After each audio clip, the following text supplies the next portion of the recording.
Gosper and Sam Kadura, Social Music Talk. Brand new show where we talk about music and what's going on in the world of music. In other words, the players, the people who make things happen, including the artists. And today we'll be talking with Carmaig DeForest. Hi, Carmaig. Hey, Alex, how are you? Great. Thanks for calling in from Seattle, right? Yep. All right. So we're going to be talking about how music is this thing that a lot of people love because it's, I don't know, it's like medicine, but at the same time it filters through big biz and it becomes something else, like cookie cutter, fast food type stuff. Sure. So you know that the Grammys are coming up a week from tomorrow, right? Yeah, a little bit. It's not really on my radar. It's never on my radar. But this year, I might be talking with somebody that's involved with the Grammys. So just wondered if I was curious if it was on your radar, because I'm curious how many people even think about the Grammys anymore. I don't know. I don't. I have kids. I have an 11-year-old and a boy who just turned 14. And I remember last year he was interested in the Grammys, so I went and set up we don't, like many people these days, don't even have a way of getting broadcast TV. But I bought a cheap digital antenna and set it up to our TV, and we tuned in, and he thought it was pretty silly. Really? Well, good for him. No. Yeah. Well, it just seems silly now because all it is really the industry voting about its own, artists. You know what I mean? Yeah, exactly. I mean, it's a trade association. NARIS is their name, National Association. And I also think to that extent, like it's fine. I mean, especially on a smaller, on a craftsmanship label, for people to get together. Like I know Michael Graves, who worked on, as you know, my record that I made 30-something years ago had been out of print. We'll be talking about that. Small label in Los Angeles they reissued it. But the mastering engineer that Omnivore uses is this guy, Michael Graves. And my project wasn't that difficult for him, but he's done things where he's taken really distressed old tapes and gets them sounding crisp and stuff, and he's won Grammys for it. And I'm thinking, well, these are people who know the craft involved and know the work involved, and want to honor it. And I think that's like on that level, like there's something good about it. And right, but people shouldn't confuse it as the ultimate reward in music, right? Yeah, no, I don't. Yes, I definitely with you on that. Like it doesn't mean anything beyond that, and everybody. I mean, because it's people's livelihood and life, and there's politics within the industry, right? Careers. It doesn't, to say something was the best album or the best song or whatever. That's kind of like it doesn't. It just means that this group of people collectively made that decision, and right. I don't know. Right, certain artists attract certain attention from certain people in the industry, and the industry has its certain standards. And I think I have higher standards, but then again, they're going by a whole different ballgame. They have to sell product. All I do is listen and buy it, Right, exactly. So you have to have access to it, and I guess that back in the old days, having a Grammy might mean that your record was visible to people that it might not be visible to, and now we have other ways of talking about relevant music. with each other. Yeah. The internet. Yes. The internet is becoming the star for the indie world, it seems to me. But let's go back a few decades. Like you mentioned earlier, you had an album, "I Shall Be Re-Released." Was that the original name of it, or the later name? No, the original was "I Shall Be Released." Okay. And that was a Bob Dylan song, right? That was, yes. It was named after a Bob Dylan song. The producer I worked with was Alex Chilton. Right. Who we want to talk about a little bit. But first, how did you get to know Alex Chilton? Well, by the way, he's the lead singer, so that people know. He was the lead singer of the hit The Letter by the Box Tops, and then he went on to have a bunch of hits with the Box Tops, then with Big Star, which I guess is where he got a lot of notoriety. And then after that, he was a producer, and he produced your record. Right. And he also went on to make his own music. Mm-hmm. He kind of had a what next moment after Big Star fell apart, and he kind of came back in the 80s with his own very stripped down thing, playing music that he loved, including pop and R&B. Mm-hmm. And that was where I crossed paths with him. He had put out an EP called Feudalist Parts, and the label that he had licensed that to in the U.S. was a new label that was setting up shop in Hollywood, having been in Australia. And so I met Big Time, they were called Big Time Records, through the Violent Femmes, who were early supporters of my music. Okay. And so Big Time got interested in me, I think at the recommendation of the Violent Femmes manager and producer at the time. And then when Big Time was talking to me about doing a record, I had heard what Alex was doing, this very stripped down rock and roll kind of thing. And that I at that point was just really a songwriter. And I played the only instrument I knew how to play, which was a ukulele. Right. And it was a very fluid scene especially in Los Angeles in the kind of post-punk era where a songwriter with a ukulele, if he kind of had, I think I had an attitude and an outlook that fit with all the different kinds of things that were happening in that world. And so I felt very welcome, and had at that time perform. In the 80s, at that time ukulele was pretty unique, and now it's become kind of common compared to then, I think. Yeah. So that's true. That helped you stand out, I guess. So you actually mixed your uke playing with kind of rock and roll production, right? Yeah, that's kind of where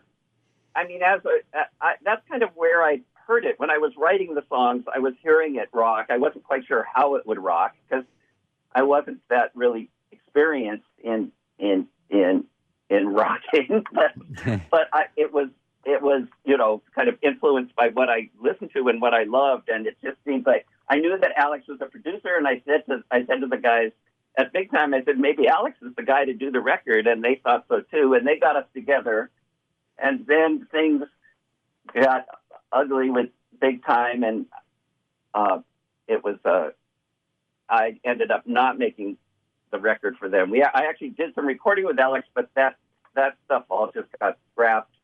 But then a smaller indie in San Francisco said, well, we'd like to put out your record. And a European label that Alex worked with had heard the Big Time Masters and said, we'd like to put out that record. And so Alex just took me back into the studio, and we made what was called I Shall Be Released. And so the title's kind of a joke about that when we were trying to figure out what to title the record. But none of the tracks are that song, right? No, none of the tracks are that song. Yeah. No, it was kind of a joke of that it hadn't, that, damn it, I'm going to be released. I don't care what Big Time says, What's And ironic is that album you're talking about has been re-released, right? Last year it came out again. Right. And so then,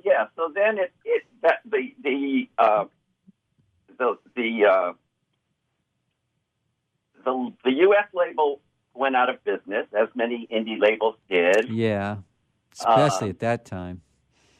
Yeah. There was a big distribution was an issue, and there was a few independent distributors, and they, it's all business, right? You're more attuned to this stuff than I am, Alex. But but you write songs about big business. I have that song anyway. But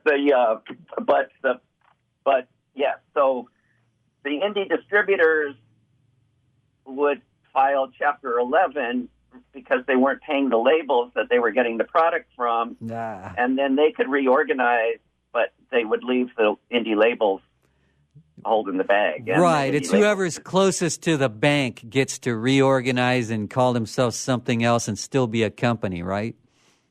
Yeah, something like that. I mean, again, I think you're from the communication we've had on social media. I think you're more knowledgeable about economics. Well, I understand the biz side of it, but I also love, the music side more. And so it's kind of funny because we both understand, I think, that the music side is compromised by the biz side in many ways. I mean, trends in music, they reflect what sells more than anything organic happening in society, don't you think? Yeah, I think I guess I think sometimes they're kind of perfect storms where. Did you think punk was from the ground up, or was it Sex Pistols getting signed to a big label that brought it into the open? Yeah, I think that it did come from the ground up, because I think there was a scene of young, both in America, in like around New York, and then in England and London.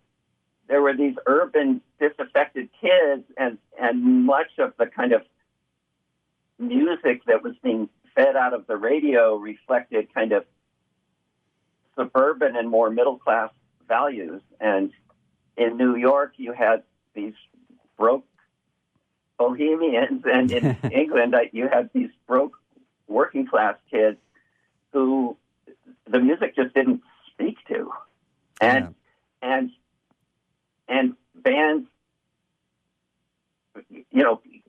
bands with visions. I mean, I think that I don't know. I know more about the New York scene. I've just happened to have read a little bit more about it, and I've crossed paths with some of those people. Like, I've done a couple of shows with the Ramones. All right. Back in the day. I met Joey when the band went on their farewell tour. He's a really nice guy. Oh yeah, he is. Yeah. And, but they were pros. I mean, they really had it. They, from the beginning, they were ambitious. They had a real idea of getting back to kind of the roots of rock and roll and making everything basic, and they kind of had they had a good mixture of, like Johnny was like the pro. He was all business, and the drummer Tommy was kind of the manager / visionary of the thing, and then you had Dee Dee, who was like, the unabashed artist, and Joey, who was kind of the soul, and it's kind of like the four of them together had this like good combination of something. But it wasn't like they didn't want to be. They wanted to be successful. They weren't anti business, but they right. just did. Well, Joey told me his favorite band was the Beatles. Right. So, and I think that's true of Johnny too. I think that one of the reasons they played short sets was Johnny said, well, when the Beatles toured, they played half-hour sets, and we're not even half as good as them, so we're just going to do 15-minute sets. So the Ramones definitely had a major impact on punk music, and that probably impacted you because your music, when I listen to Sam, our producer in the next room, do we have Carmaig's song ready? Cracks no worse than the fascist threat.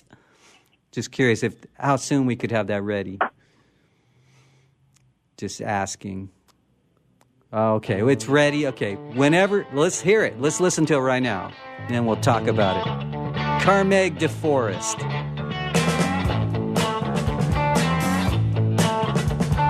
Cracks no worse than the fascist threat. Cracks no worse than the fascist threat. Cracks no worse than the fascist threat. Cracks no worse than the fascist threat. They say we gotta turn our backs on the Fourth Amendment. They say we gotta turn our backs on the Fifth Amendment. They say we gotta turn our backs on the Sixth Amendment. But I say cracks no worse than the fascist threat. Cracks no worse than the fascist threat. Cracks no worse than the fascist threat. Cracks no worse than the fascist threat. I'm just trying to keep things in perspective. I don't have a doubt that crack's destructive, but I also know fascism is seductive, and they're not beyond exploiting crack to get a nation to turn its back. Just say no. Just say no. Just say no. Just say no. Just say no.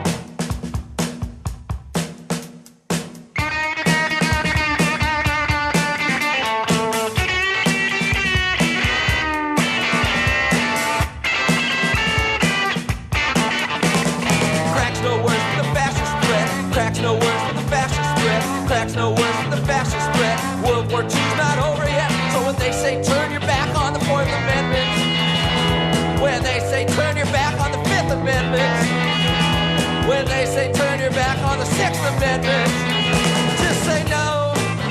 Just say no. Just say no. Just say no.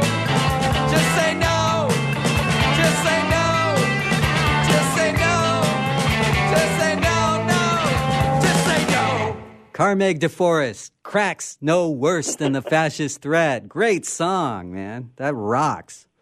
Right. Tell us about that song. Obviously, that came out in the Bush era, like the Bush 1 era of the early... No, it was actually the Reagan era. Oh, it was okay, like okay. I think 1986. Yeah, okay. Bush, Reagan. And the war on drugs. Yeah, phony war on drugs. Nancy Reagan had that Just Say No campaign. It all makes sense. It all ties together. Yeah, I think I was talking to a friend who was like, like it was, he was like having to get drug tested at work, and I think there was an editorial cartoon I saw. It was Uncle Sam holding a urine jar, saying "Just say no," and I just thought, oh, there's a song there, and it was just that it all came together really, really fast. And there was, I mean, it's funny because Alex, when I played it for Alex, he had this whole he loved the song, and then had this whole like groovy thing that how he wanted to play it as kind of this kind of like a party song, soul rave up, yeah. And then I wrote it. When I first wrote it, I had my youth here. Just banging out the chords like that. And it was very much using. I kind of channeled the Ramones there in terms of being direct, and in terms of what chord to go to to take it from the right. I forget the fourth. Well, that's to the a really seventh or killer. whatever it was I love that killer lead in there. That where it breaks and does the lead guitar. That's really cool. Man, it's awesome. Yeah, and he played I was it over blown the away. drums. Yeah, that was totally Alex's. That was totally Alex's idea. Was he playing lead? Or Alex Chilton, not Alex Cosper. But Hey, I wish I could play that well, but you know the lead to Louie. I keep bringing this up on my show every week, but Louie by the Kingsmen. Now that cost $50 to make that recording, yet it sold 13 million units as a record, and then it was covered by all kinds of different artists. So to me, that is like the model that has been abandoned by the music biz that they should go back to. Don't you think? Yeah. Well, yeah. I mean, I don't even know what the model is now. Well, the model is to pay a producer like $100,000 or something, and he's like ingrained in the music biz, and he makes it all sound the same, like all the songs sound the same, all electronic and bright, and all that. And it's no longer about the artist; it's about the producer. The producer gets paid up front first, and everyone else, if they get paid, it's a theory, Whereas back then, there are stars, but I guess I really don't follow music that much. I sometimes listen to things that people recommend to me, or I have kids, and so sometimes I hear things through the kids. My son was really into Gorillas. Right. Cartoon band. They're not a real band, right? They're like cartoon characters. Right. They're like the Banana Splits or something, kinda, yeah. in a way. But they're kind of the brainchild of an animator and a musician, something like that. Yeah. Do you know? Are you familiar with? Yeah, Gorillas? that's the story. I don't know the deep story, but you're right. It's like a one-man band who also is affiliated with animation and, creates this kind of multimedia presentation. And I think he does it all on an iPad. It's like home music. Well, he uses other musicians, and he brings in people. He brings in a lot of hip hop and rap artists. Right. But it's his compositions, but then there's something very collaborative about it, and some of it works really great, but it isn't. It is definitely different than and rock a band and roll. or an artist like getting a band together and just jamming. Right. Yeah. So, but it sounds like to me the music you made that Alex Chilton produced, it was meant for the alternative rock market, like for the stations like in LA, K-Rock and stations that play cutting edge rock and roll that is, maybe not meant for the mainstream, but is still fun party music. That's what it sounds like it was meant to be to me. Yeah, I think that was the idea. The idea, I mean, really, I think, the label's aspirations were to get it, to have it be popular on college radio. Yeah. And such that, and then for me, like wanting a career, my idea was, well, if it could be popular on college radio, then I could tour with it and make a living playing music on the road. Right.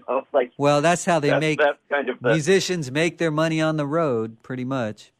I mean, there's and I think that's pretty much the case now. Even though the distribution is different, even though there's not hit radio the same way, and all that, I think really the only place musicians can make money is by performing live. Right. And developing a fan base and then branding yourself so that you're selling all kinds of items to your fans. Right. And that, yes, and sometimes it's not, and yes, sometimes the box office is just a piece of it. It's the merch table. Yeah. Too. That's what it's become from a lot of indie artists I talk with. They say that the merch is really the big deal. I mean, selling your CDs is important, but really, if you have a fan base of 100 people, you can actually sell a lot of merch if they're diehard fans. Right. Yeah.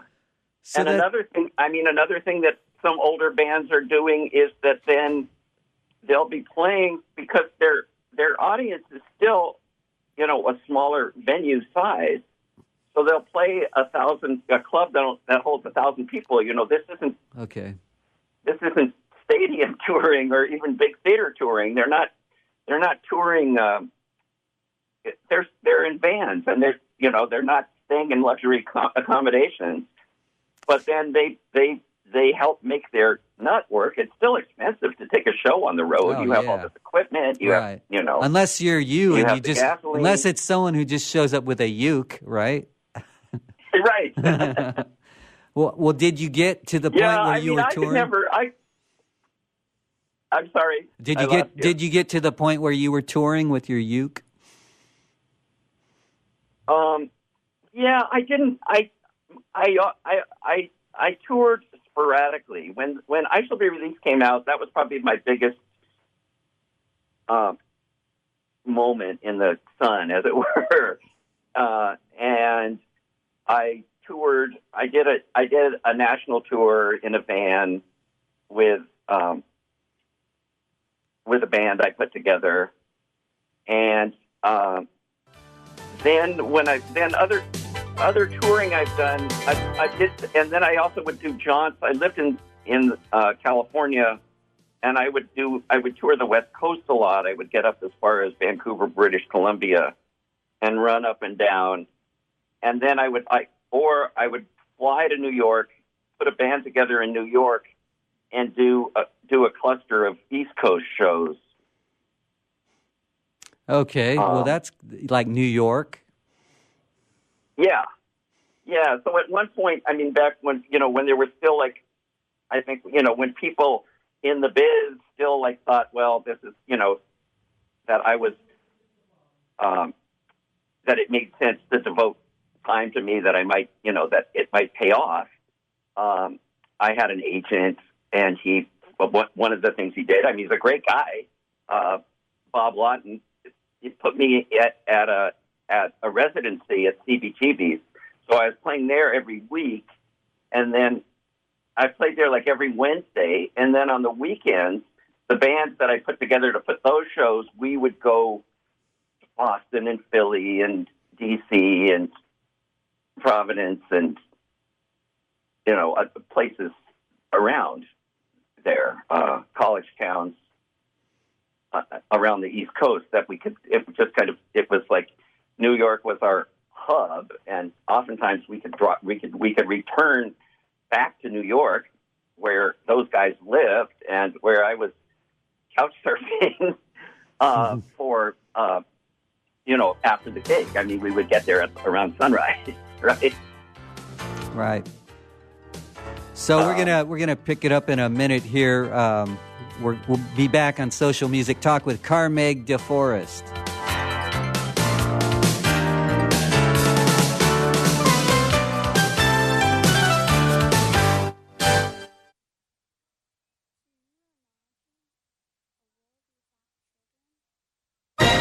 I raised $8,000 to build schools for South African children. After realizing how many people go hungry in San Diego, I now volunteer at a food pantry. I'm spending the next year doing volunteer projects across 3 countries and helping in ways they designate to be the most helpful. The World Link program at the Joan B. Kroc Institute for Peace and Justice recognizes the potential of youth as agents of social change. Learn how you can help youth become a generation of leaders in action at peace.sandiego.edu.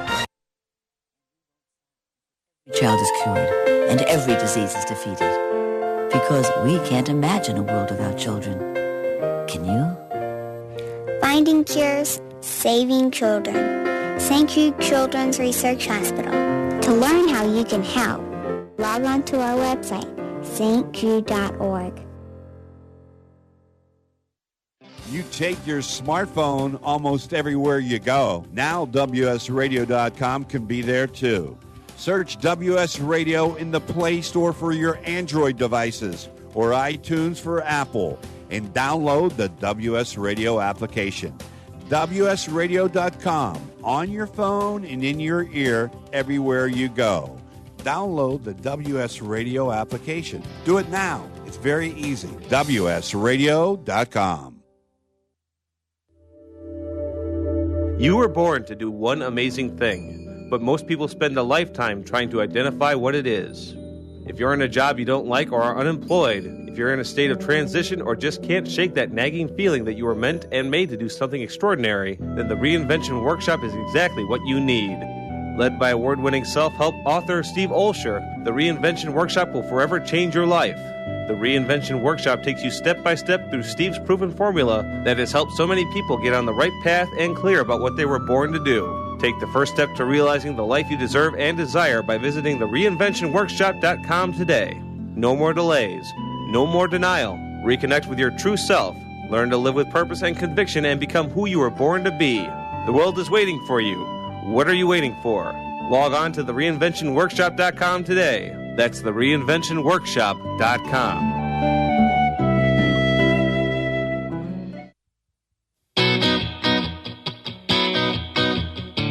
We're back with Social Music Talk. Alex Cosper and Sam Kadura. Our guest today is Carmaig DeForest, who writes music about the world around us.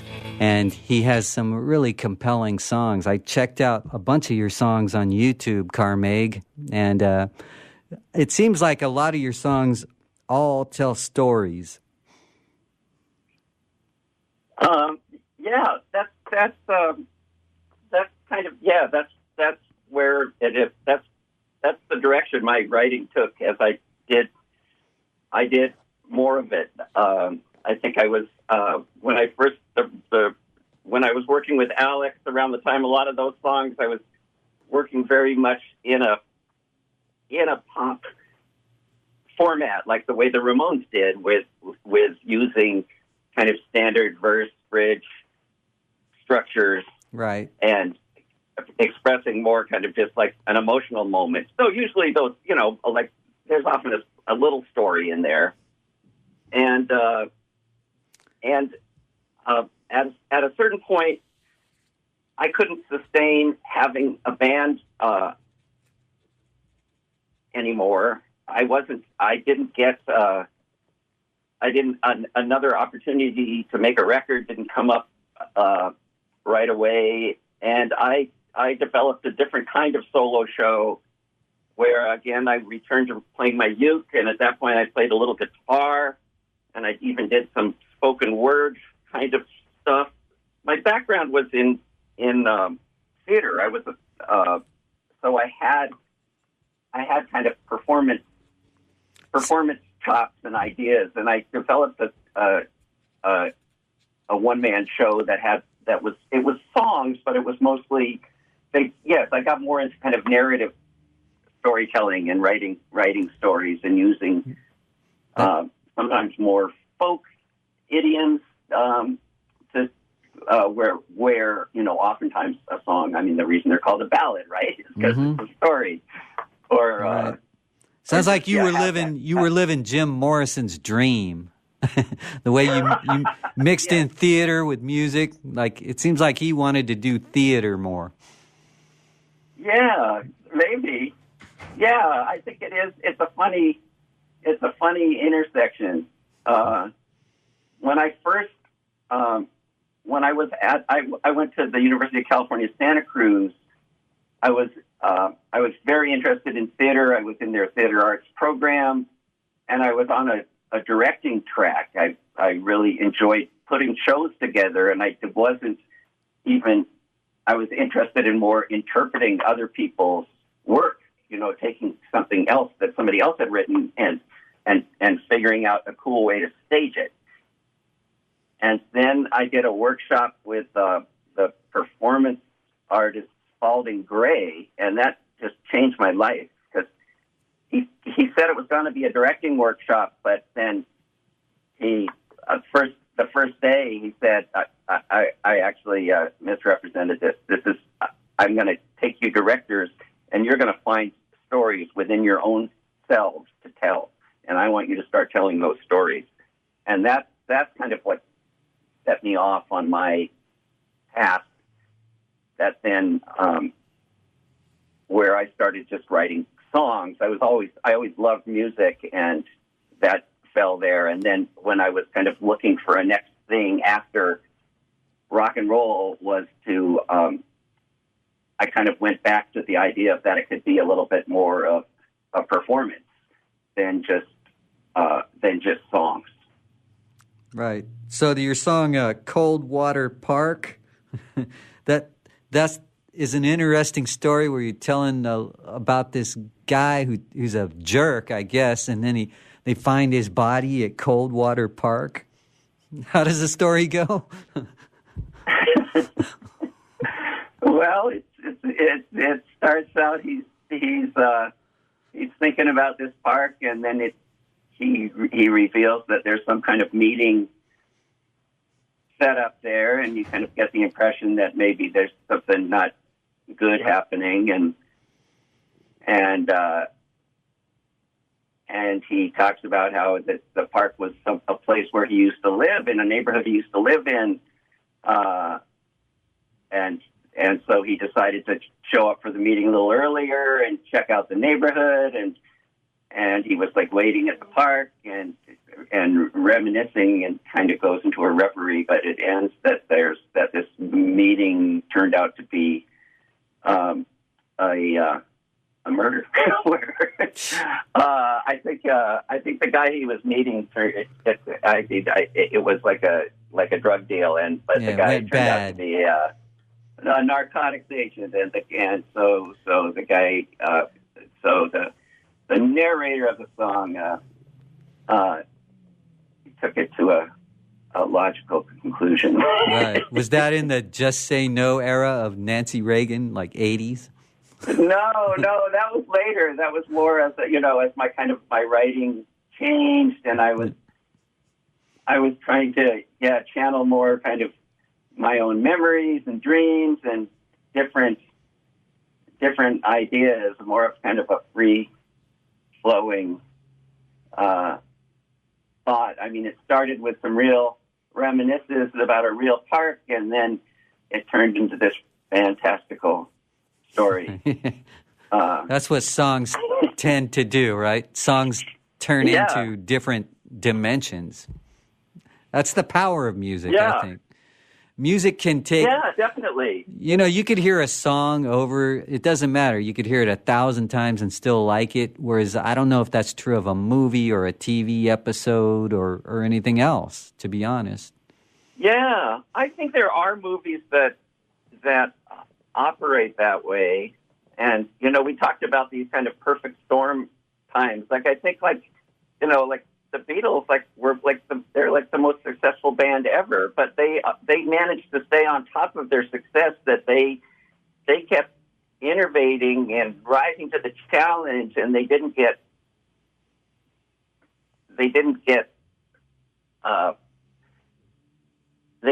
taken in. Right. They stood above it all. They didn't get squashed down. Yeah, right. Exactly. They kind of rode the wave, and I think when it came to when it wasn't going to work anymore, they in their own dysfunctional way called it quits. And right. It was brilliant. We're still number and movies, one. I think I love. I don't know. Are you like? I think of a movie. I just remember in the 70s being really in love with Robert Altman, the films of Robert Altman, and like Nashville. Like, Nashville is a movie you can see many, many times, and every time you see it, it's kind of a different story, and you see it through a different lens, and I actually never saw it, and that sort of thing. But I think what you're saying about music there's something to that it gets, because it's also it gets under your skin in a different way, because it's rhythm and it's repetition and it's melody, and it's so much apart from the narrative. Even if there is a narrative there's something else that feeds your soul in a way that you can keep going back. I think it's melody, but for some people it's rhythm, but I think melody is what really attracts people's, to that world of music. Yeah. Because each melody has its own fingerprint. It's the identity of the song, just about. I mean... A lot of songs. Now, your songs are unique because you tell unique stories, but that's not necessarily always true in pop music or even indie music. I mean, you really tell unique stories. Like every song is a one-of-a-kind song. I mean, just what, do you approach each song as its own, piece of music that has nothing to do with the rest of the world? I try to, and we're talking. It's funny we're talking in the present tense because I really have. I had a good. I don't know. I started in the early '80s. I kind of had this idea.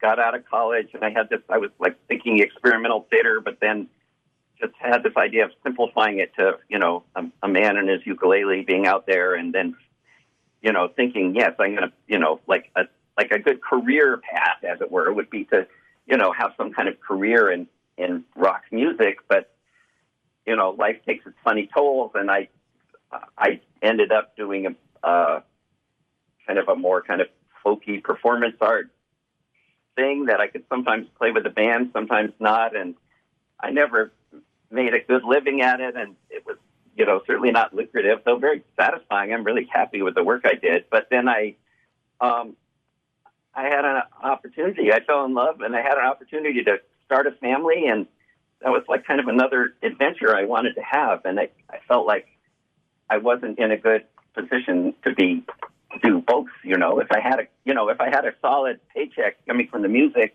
I could keep doing it. But then you could rely on them. But then I'm just hustling, trying to hustle gigs, and it involved traveling, and I would, if I could play some festivals like in remote parts of Canada or whatever. Those are the kind of things I could do, and I didn't have to answer to anybody. But to then do that and then come home to a day job and to having family responsibilities, and I really didn't. I haven't missed it. But then that record has been re-released, and I've been getting out there a little more and playing a little more, and it's been. I have to say, it's been fun. Yeah, getting back into it. I might be writing more and working more, and my political stuff is. As you know from our conversations on social media, I'm very politically engaged and concerned with what's happening in this country, and so.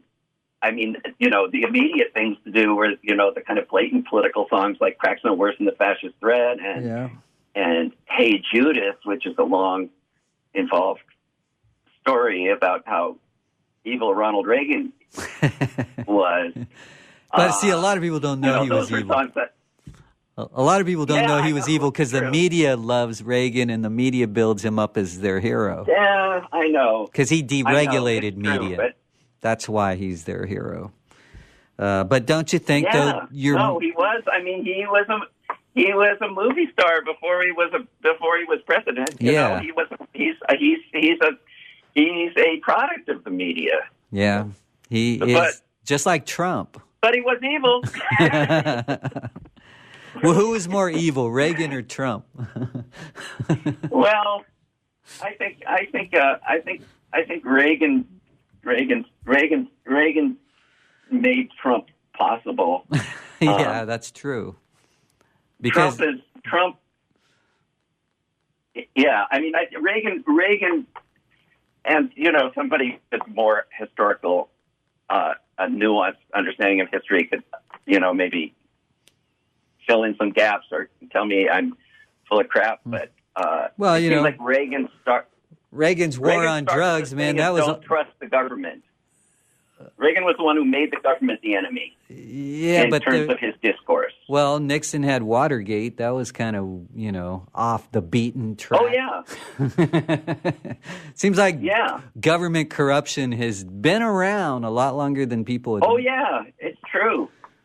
Yeah. And I'm going to totally get us off topic here, but a really interesting intersection between music and politics, and again, this is because I have kids and I end up listening to things that they're interested in listening to, is Hamilton, the musical Hamilton. Right. That I think the music itself, like as a soundtrack to listen to when I'm driving the carpool, it's like I think the songs are, for the most part, really compelling. They really tell stories, and they also provoke political thought, because it was talking about setting up kind of the political groundwork of our country and the economics of slavery, and it's the roots of the whole system, and then the disconnect, of course, because you have these people of color playing these parts, and the music has a very hip hop urban feel to it, going, as a way of presenting what these entitled white men set up as a nation. Yeah, I didn't see that play or film, or did you see it at all, or did you just hear the soundtrack? I haven't seen a production of it. I kind of am curious. I mean, just with my background in theater and having heard the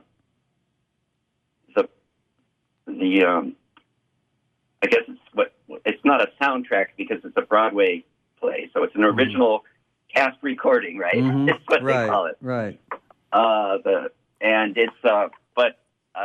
So the songs, and on the records that we have, I think it is presented pretty chronologically from the beginning of the play to the end, and you can pretty follow it. You know there must be things that happen in between where there's dialogue but not music. But well, I could tell you a lot about the real story about Hamilton, Alexander Hamilton, and he wasn't necessarily a hero of today's modern people, but I could see why they used him as the star for this, to build this whole thing around. Today, Alexander Hamilton would be a Republican, believe it or not, like an extreme far-right Republican. Yeah. And he even though he was someone who talked about, ending slavery, he himself was a slave owner at probably before he became well-known. But he also believed in royalty. Okay. What was that weird sound? I'm sorry. I was just putting a cup down. Okay. It's something. Ringing. It was ringing in my ear, and I felt like I was losing my mind. Anyway, you know what I'm saying, that Hamilton, the actual guy in history, is not exactly somebody who we would think of as, someone we would put on Mount Rushmore, partly because he was never a president, and also he was really, really part of the old world. He believed in royalty. He wanted the president to be king, actually. But George Washington didn't want to be king. So I think they left a lot of that out of this play. I have no idea, but it is. I mean, you should at least check out the music. I mean, just as somebody who likes music too, and the intersection of, kind of the intersection of art and commerce, and right. I think it does hit that sweet spot, and it's very provocative. It's not uncritical by any means, and it's not. He's no hero. So it's interesting that production came up at the time when the U.S. government was considering dropping Hamilton from the $10 bill, and they were going to replace him with a woman or someone else, So then that story went away, completely went away. Nobody talks about it anymore. I think, and it might have been because that sparked people wanting to take a different look at Hamilton, which may have sparked the biography that then interested I forget the name of the Lin Miranda, is that his name? Yikes! Oh yes. Our producer says yes. I'm embarrassing myself to your listeners here. No, it's okay. Our producer agrees with you. Lin Miranda. Okay, I got it. Yeah. All right. Thank you. Your producer, Sam, is that right? That's right. Sam Kadura. Okay, Sam, thanks for sticking up for me there. I appreciate it. No problem. So that Lin Miranda, that there was this thing, and that blah, blah, blah, blah. I'm just, I live in Seattle. I drink a lot of coffee. Lin Miranda. That's why I don't. No. I mean, it might be that there was kind of this other, like, let's take another look at Alexander Hamilton, and even though he wasn't a president, maybe he was significant. Like we have Ben Franklin, who wasn't a president but was significant, and also we have on the $20 bill we have Andrew Jackson. Andrew Jackson, right? Who was a slave owner. Who was, as monsters go, much more of a monster. Yeah. Yeah, he was famous for what was called the Indian Removal Act. Yes. That was his big bill that he signed. And he was I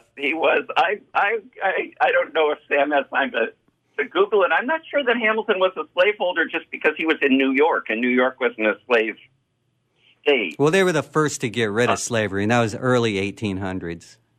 But he was dead, long dead by then. He got in that ridiculous duel with Aaron Burr.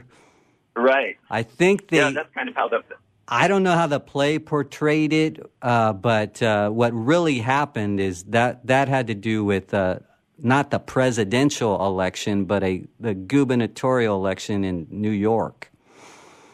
And that's what that was about. It wasn't about that Alexander Hamilton helped Thomas Jefferson become president. It was one of those electoral college, fiascos. Oh, I see. Okay. I see. Okay. But yeah, they do have Alexander Hamilton deciding, even though in many ways he was philosophically opposed to Jefferson. Right. To in the bit that I can gather from the music, he ended up supporting Jefferson over Burr. Right. But the duel had to do with New York. It didn't have to do with the presidential election like they tried to portray it, I think. Got it. Anyway, we could all go back and study that and then have another conversation. Yes, I know. No, we're all speaking from you. Haven't seen? I haven't seen that, but I know the history part. You haven't seen it or heard the music. You might enjoy the music, though. I guess that's what we're bringing pieces of the puzzle together. It is politically provocative. It doesn't. It's not telling. It's not telling history. To me, anyway, it's not telling the status quo or saying God bless America or anything like that. Right. It's not promoting Trump. Yes, it's certainly not promoting Trump. Yes, exactly. Even though Mike Pence said he liked it. Go ahead. As long as we're talking, you were asking me who I thought was more evil, and because I think that as you may know from things you see from me on social media, I really think that Mitch McConnell is like the true devil right now. Well, I could see that. He's definitely old world, but keep in mind he was for the Farm Bill, which legalized growing hemp in the U.S., and that's important. And speaking of that, in about less than 10 minutes, we're going to a show called The Wide World of Weed, and that's all about cannabis. That's coming up in 5 minutes, actually.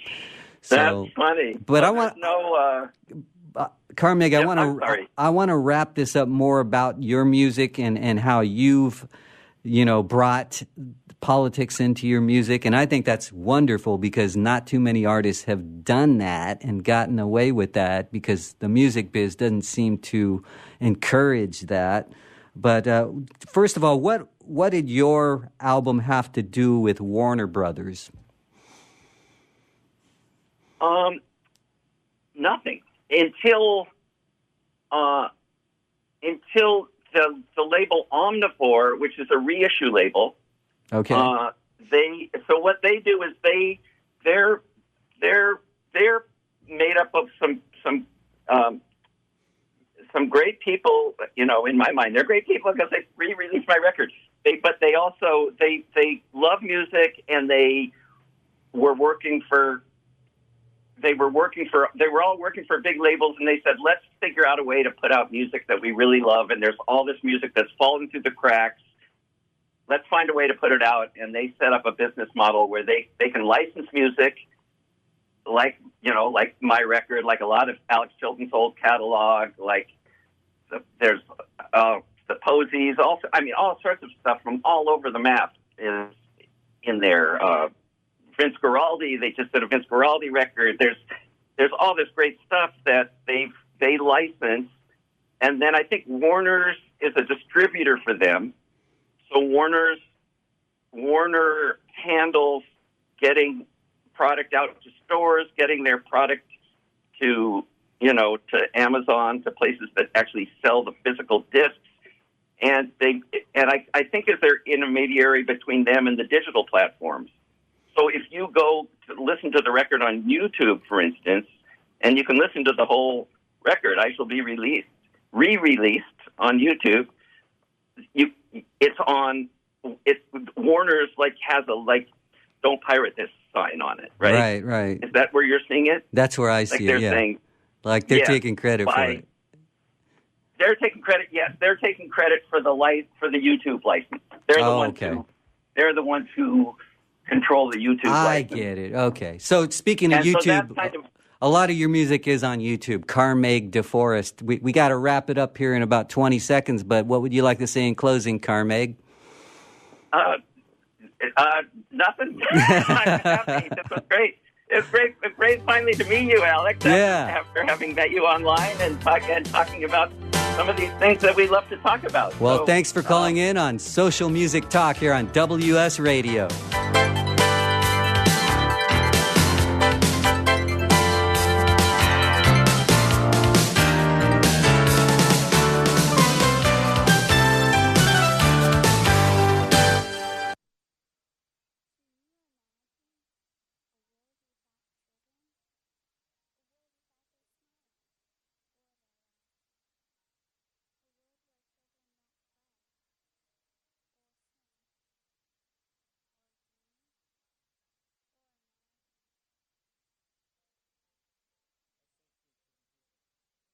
Can't imagine a world without children. That's why we're working every day to find cures for diseases that strike down children everywhere. Diseases like cancer, pediatric AIDS, and sickle cell. And we won't stop until every child is cured and every disease is defeated. Because we can't imagine a world without children. Can you? Finding cures, saving children. St. Jude Children's Research Hospital. To learn how you can help, log on to our website, stjude.org. I raised $8,000 to build schools for South African children. After realizing how many people go hungry in San Diego, I now volunteer at a food pantry. I'm spending the next year doing volunteer projects across 3 countries and helping in ways they designate to be the most helpful. The World Link program at the Joan B. Kroc Institute for Peace and Justice recognizes the potential of youth as agents of social change. Learn how you can help youth become a generation of leaders in action at peace.sandiego.edu.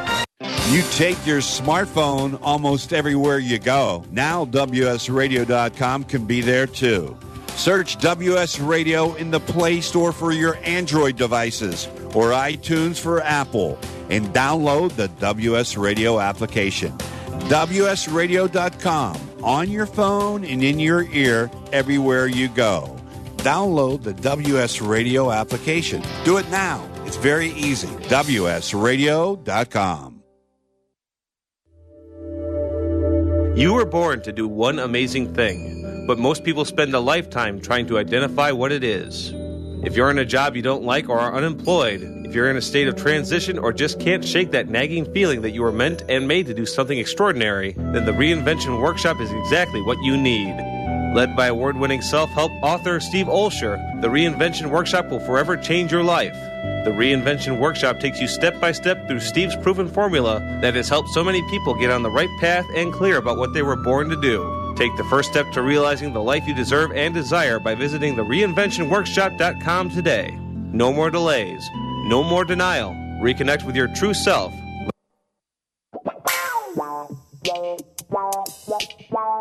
Broadcasting live from... You mean podcasting, right? Actually, I kind of like that. Let's do it. Podcasting live and lit from the weed-smoking studios of WSRadio.com. We're only 20 minutes away from 420, and you know what that means. It's time for the wide world of weed. This exclusive podcast was created by the Dreammaker and the real Sammy C and streams weekly each and every Saturday afternoon right here on WS Radio. And now, two dudes who will never bogart a joint because they believe in peace, love, equality, staying high and happy. It's your pot jockeys, Green Weaver and Night Tripper. Yes, it is, babies. Night, say howdy, man. How are you? I'm doing great. How are you doing, Green? Man, I'm feeling groovy, and I'm about to feel a lot groovier in about a minute or two, or actually more like 10, 15 minutes, because I'm going to fill this little silicone bubbler up with some Gorilla Glue number 3, which I ground up about 10 minutes ago. And as a matter of fact, I should videotape this for our YouTube channel. As a matter of fact, I'm going to do that. Let me get my little camera turned on and recording. I wonder if Elton John knew what he was singing about when he sang in Saturday Night's All Right for Fighting. I get high in the evening smoking pots of glue. Well, that sounds like he didn't know what he was doing because that sounds dangerous. Smelling like some evil chemicals, you know. But you know what? I wonder if Elton enjoys cannabis. Or at least he had to have tried it. It's hard to say because he has said in the past, "Oh, I don't do drugs." But then he also said that I do sniff glue. But he said that, and plus he was an alcoholic at one point, I think. And I don't know. I used to follow him closely back in the '70s. He's the king of my music, dreams back then. Me too, kind of. I mean, he obviously an icon in the music world, no doubt about it. But anyway, okay, I got the video recording now. And by the way, this video that I'm recording, which you can't see because you're listening to this podcast right now here on the radio, is, well, hang on a second. Where am I? Who am I? Where am I? You know what? I'm not going to worry about it. I'm gonna load my little bubbler up. It's a pot show. Anything could happen. Cannabis community, and the first 2 episodes we did were kind of rough for me. You know what? Because I was on a tolerance break for like weeks, and I tell you, man, you have to get high to do a show about pot. You just have to. Yeah. So you were trying not to, right? You were trying to. Well, I was taking a tolerance break. Yeah. And those tolerance breaks, man, they're not fun, but they're important on occasion. And you take them on occasion, don't you? Of course. Various reasons. Yeah, for like a week I'll stop, and then, then it feels good again. Yeah, I mean, it resets you back big time. And anyway, let's light up, man. You got your lighter ready? You got your bubbler ready? Got it. Right on. Anyway, Knight's in another studio. They're all connected. I mean, he's literally like less than 25, 30 feet away from where I'm sitting. But the camera's on me. And by the way, you can go to our YouTube channel known as The Wild World of Weed on YouTube and check out our videos. And I've only uploaded 1 video so far, but this will also be added. And I have how many videos do you think we've made so far after you have that draw? He's having a nice draw. He's using a vine, a wick made out of hemp vine. It seems like we made 100. Probably something close to that. In fact, probably, as I think, we're talking like in the neighborhood of about 150 videos already just in the past 2 months. And we've been considering this show now that we're doing here on WSRadio.com. By the way, thanks going out to the Dreammaker for allowing this show to happen, for being forward-thinking, for knowing that true freedom can't happen without the freedom of this magical medicine known as marijuana that helps so many people in so many different ways. And I'm leaving your mic on. You can hear Knight exhaling. Oh yeah, and it's taking a big hit, a super hit. Well, you know what? I'm gonna have like a couple mild hits because I don't want to have a coughing fit on the air. But I get to get close to my microphone and talk like a boss jock from '60s radio. This is Robert. W for weed. Smoking Robert. Well, never mind. I'm not even out yet. I'm acting like You're like a dude from the '60s on the radio who George Carlin was talking about on his album, AM FM. Carlin, what a legend, man! Yeah. That dude is hilarious. He's not with us anymore. He knew a lot about pot. Yeah, I'm sure he enjoyed it on a very regular basis, and I think that's what made him a more intelligent comedian than most other comedians in the history of comedy. Yeah, pot makes you smarter, in case you didn't know. Well, I'm learning that on a daily basis now that I've been introduced. Let me have a hit.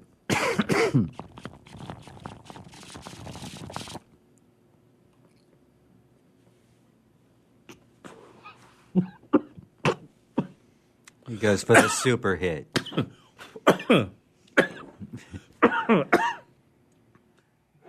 More exciting than the Sleeper Bowl. Wow. Pretty rough. But you know what? This is the second day that I've tried this Gorilla Glue number 3. And yesterday was the first. And this is my favorite strain by far. Gorilla Glue. Number 3. I don't know if that's different from Gorilla Glue number 2 or Gorilla Glue number 1. I don't know if they keep cross, the people that grow the stuff. I know they try to cross-pollinate plants and to enhance, certain characteristics about the plants. As a matter of fact, you want to talk about some of the famous strains? Well, you have any interest in that? I actually think you know more about strains than I do. I mean, I generally know what the best ones are. They tend to be Hawaiian and Humboldt, and right. California has a lot of awesome strains. So does South America and Central America. Any tropical place like Hawaii has great marijuana. Right. And what was the question again? Well, just to talk about strains, because you know what? I'm new to this world. By the way, Knight, who is on the other microphone, and I'm on this microphone, and this makes more sense for people watching the YouTube channel as opposed to listening to us here on our podcast, WSRadio.com. But this is kind of a multi-layered, multimedia-type presentation that we're going to keep enhancing week after week. Right, it mixes video with audio. You can't see the video right now unless you happen to be seeing a clip of this on YouTube. Right, yeah, if you're watching YouTube now and you're going to hear, you're going to see this little clip, and let me hit up another couple hits while I talk about some strains. Have you ever had Pineapple Kush? No, but I've seen it in reviews. It gets good reviews. I know that. You've had Maui Wowie, though, right? Yeah, that's the best. That's the top of the line. And I got to try some of that. I've never tried that. So far, my favorite, and I've tried about 35 to 40 strains, I'm guessing, if I combine what I've had through vaping, through edibles, through bud, through, all sorts of other. It's weird how many ways you can consume cannabis these days. They've got these balls like these. They're about the size of a tennis ball, and I've never used one. I've never even purchased one yet. But I guess you can drop it in your bathtub, and then they just kick back, sit in a bathtub of warm water with one of those THC-infused balls. And you can get one with CBD only, but it's supposed to be amazing. It gives you like an all-over body high and a head high at the same time. But maybe you have to do that one of these days. I'll have to try that and then talk about it here on the show. But, man, I got to have a couple more hits. I'm lighting my wick vine or my hemp vine. Stash tools. You got to have a wick. You got to have a special lighter, not just the kind from the dollar store that lights 10 times and then burns out. Right, and it doesn't even really light right in the first place. Yeah. I'm trying to blow the smoke through a towel so I get less residual stuff on the equipment here. But the wick is a good idea because it's like a candle wick, and you just keep it lit for a while, because you're usually going to take a few hits right for every time you light something, unless you're blowing out the light yourself. Right. And you know what? There's only 2 ingredients in this are what? Organic hemp is the string, and it's coated with organic beeswax. Okay. So 2 organic elements, and instead of breathing in the propane that comes out of a lighter, because even these lighters that I'm using right now, and then Night in the other room's using a similar version of this, you can hear them lighting up right there, and I'm going to be lighting up right now, but these clipper lighters are really great, and they're only like about $3 a piece, but when you combine it with these hemp wicks, and you know what? I have to blow through a towel because I don't want to get residuals, any stuff on the equipment here in the Weed Smoking Studios. And when we say the Weed Smoking Studios of WSRadio.com, which stands for Weed Smoking Radio, we mean it literally. Here we are, live on the air, podcasting worldwide on WSRadio.com and getting high at the same time. You know what? I'm going to drop the wick for a second because I'm trying to multitask like 4 or 5 things. And if I want to hold this towel, let me real quick light up.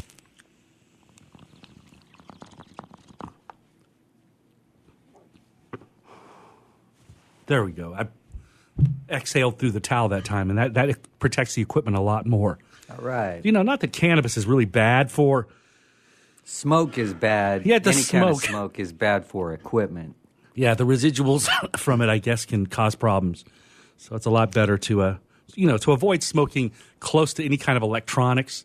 Yeah. And if you have to, if you've got a real nice TV in your living room, I got to stay close to the mic. My voice sounds a lot better when I'm up on the mic. I noticed that too, yeah. When I'm a faraway stone dude. Yeah, I'm a faraway room voice dude. Like, I sound like I'm in a prison cell. But more we're up and close, man. We sound personal. Like, we're close, man. We're hanging out with our pot buddies. Oh, by the way, if you want to be a pot buddy, if you want to be a friend of either me, Greenweaver, or our number one pot buddy, Night Tripper, a sativa stoner superhero, then you got to send us an email to, we have a couple different email accounts, but the one we're going to use for this show definitely is just wideworldofweed@gmail.com. So send us an email. Tell us what you'd like to hear us talk about here on this program, besides getting high and besides making the goofy little videos that we're going to be uploading to YouTube.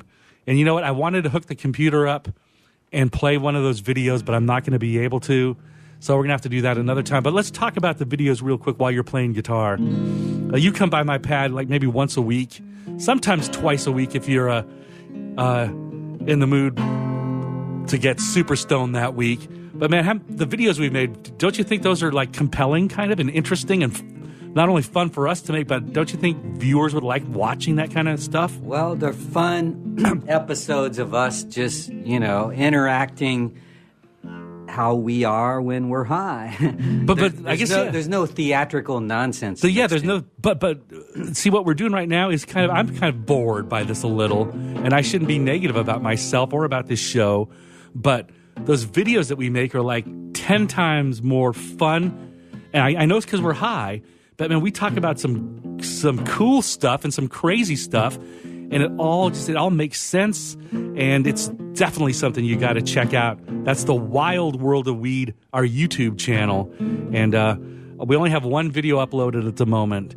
And as a matter of fact, Night's not even in that one. It's just I think it's just me talking and getting high. He has to go through about two hours worth of material to find one good line I throw in.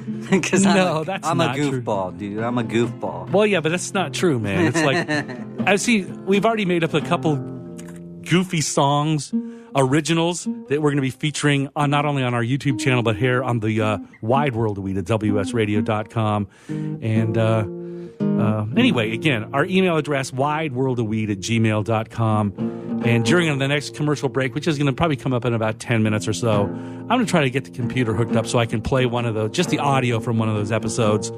I might not be able to because there's been a couple changes in the way the equipment's set up here in the studios. But you know what? While I'm on camera, while I'm on this microphone, I'm going to have just one more hit right now.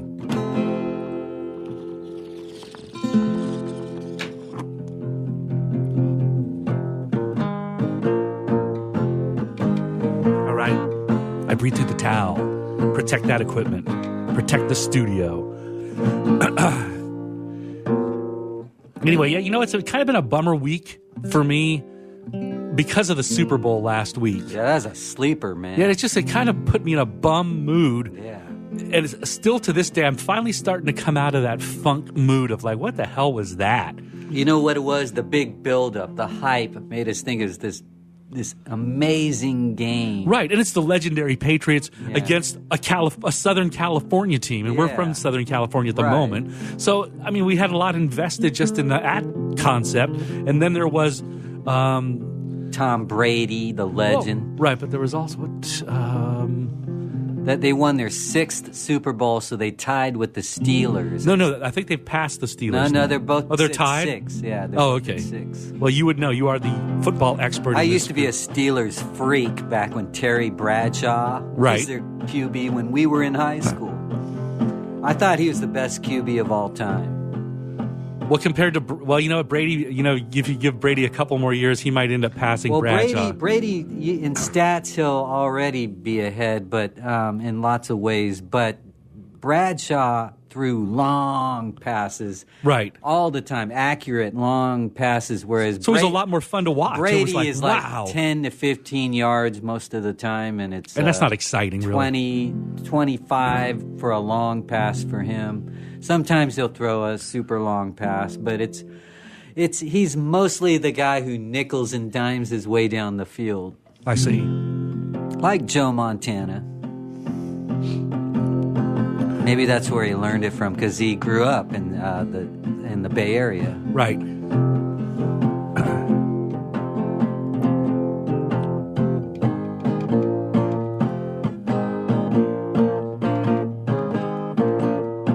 Mind if I do a song real quick? Well, I thought that's what you were doing. Okay. So please. I was kind of warming up. Oh, okay. But I was about to rock. We can make one up about pot if you want. Okay. Chords go like this. It's a E. So E, G, A, G.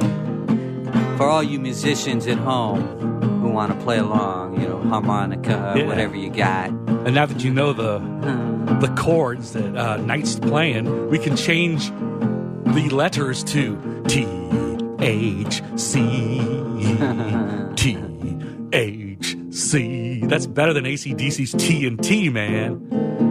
Because you can blow your mind up, man, and put you in another realm of awesomeness on some great sativa.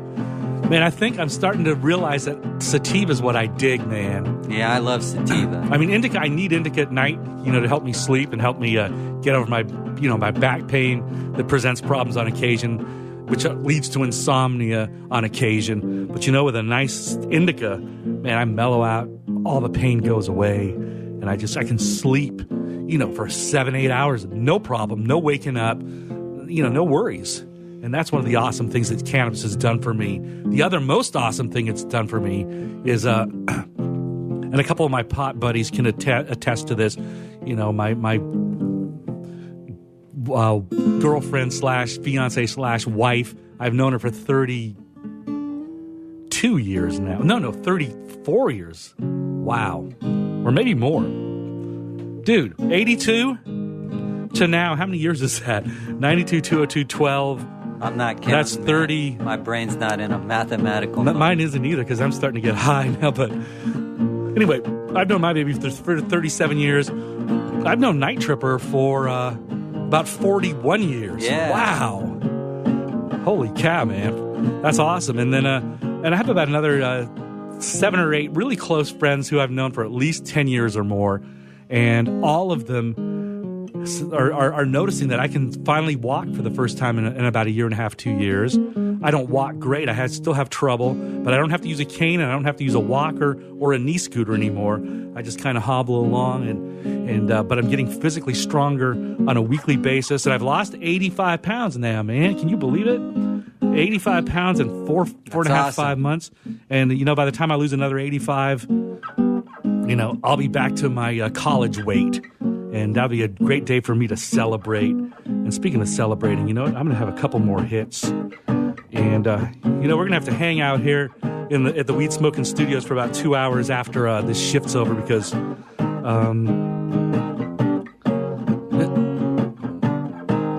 Because we're going to be like partying, man. Well, yeah, we're not gonna. We're gonna partying mellow style. Yeah, but we're gonna ride this high for a couple hours, so we don't have to drive while under the influence, because that's something that we definitely want to promote.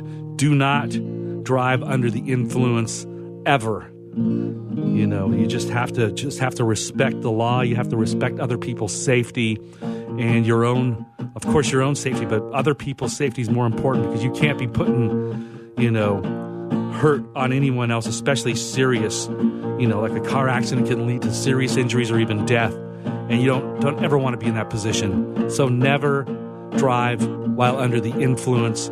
It's, you know, probably not as bad as driving under the influence of alcohol, but you still don't want to screw up. You still don't want to ruin your life and especially someone else's lives. Anyway, I'm going to have another hit right now.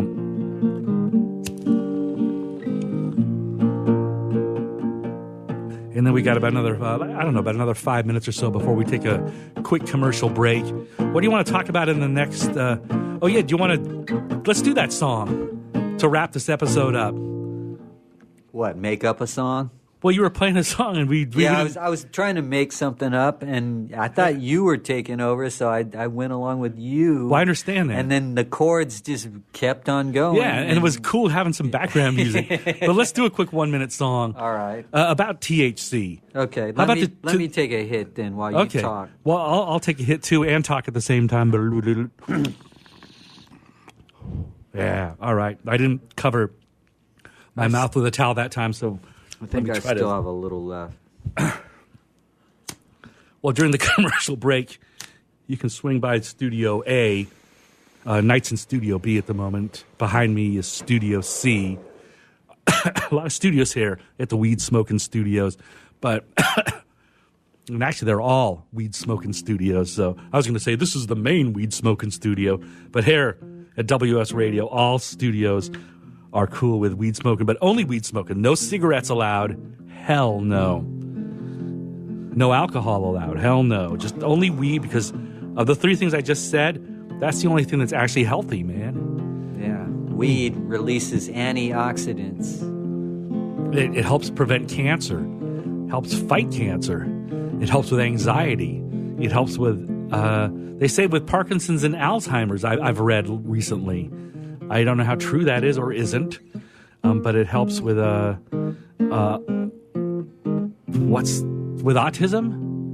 and with autism, the big mystery. They don't know what causes it or cures it. But cannabis helps it, at least. Yeah, they know that. You know, at least they're starting to admit it. Right.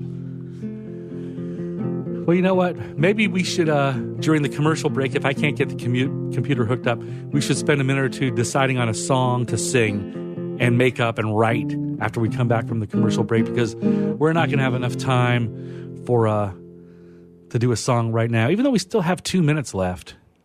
So you want to throw out a 1 minute jam? All right, a 1 minute jam. We'll do it. The THC Anthem. All right, THC.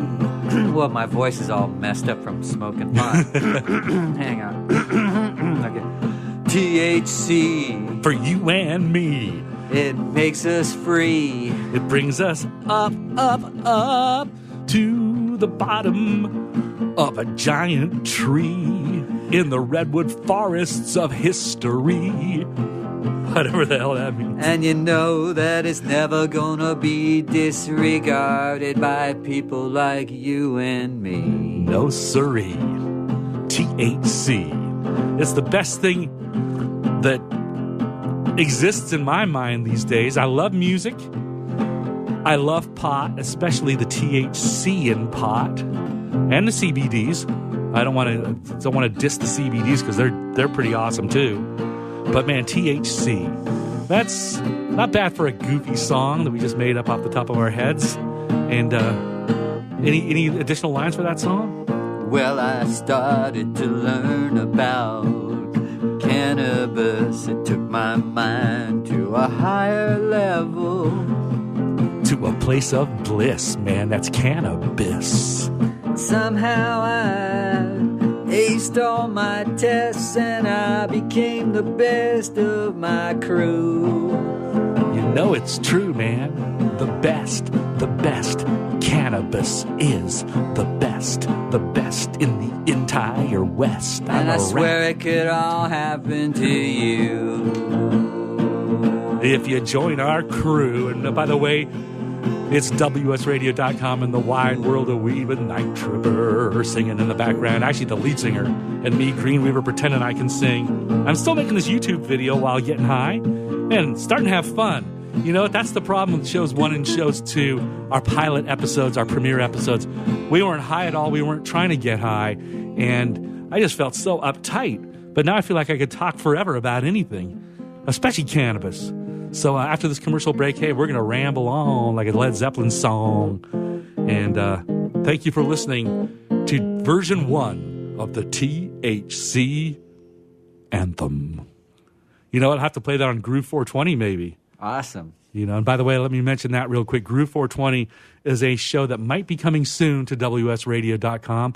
We're working out a few bugs and trying to get that all arranged, but it's going to be a great little 3-hour music show featuring great music from Pink Floyd to Hendrix, from Bob Marley to his sons, Damian Marley, from the Beatles to the Kinks, from the Rolling Stones to anything groovy, anything psychedelic. And Groove 420 will be coming soon to WSRadio.com. And a lot of new music that you had never heard on your radio before, but you'll hear it right here on WSRadio.com. Anyway, this is Green Weaver along with Night Tripper. We're going to be back with another segment coming up after this commercial break. Stay tuned to WSRadio.com and we'll be back.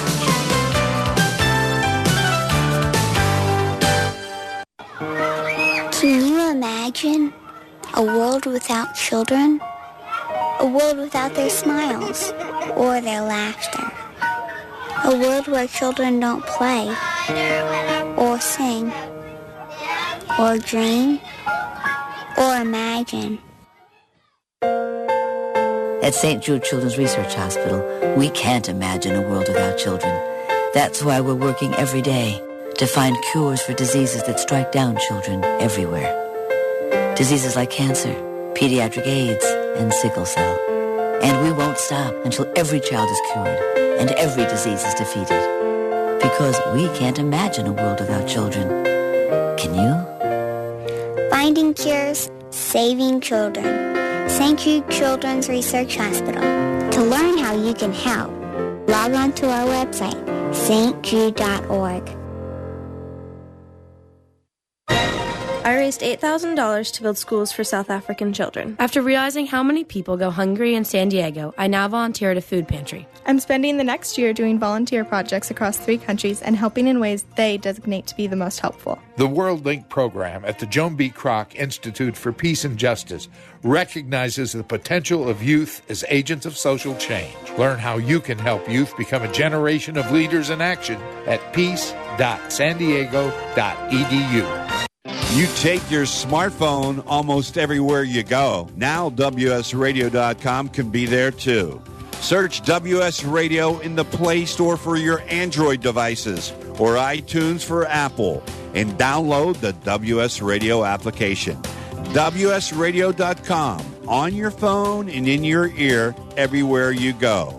Download the WS Radio application. Do it now. It's very easy. WSRadio.com. You were born to do one amazing thing, but most people spend a lifetime trying to identify what it is. If you're in a job you don't like or are unemployed, if you're in a state of transition or just can't shake that nagging feeling that you were meant and made to do something extraordinary, then the Reinvention Workshop is exactly what you need. Led by award-winning self-help author Steve Olsher, the Reinvention Workshop will forever change your life. The Reinvention Workshop takes you step-by-step through Steve's proven formula that has helped so many people get on the right path and clear about what they were born to do. Take the first step to realizing the life you deserve and desire by visiting the reinventionworkshop.com today. No more delays. No more denial. Reconnect with your true self. Learn to live with purpose and conviction and become who you were born to be. The world is waiting for you. What are you waiting for? Log on to the reinventionworkshop.com today. That's thereinventionworkshop.com.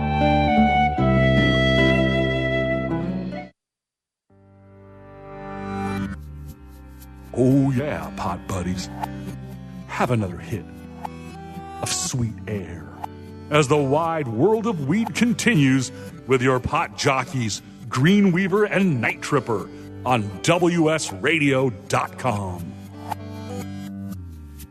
Oh, all right. Am I coming through?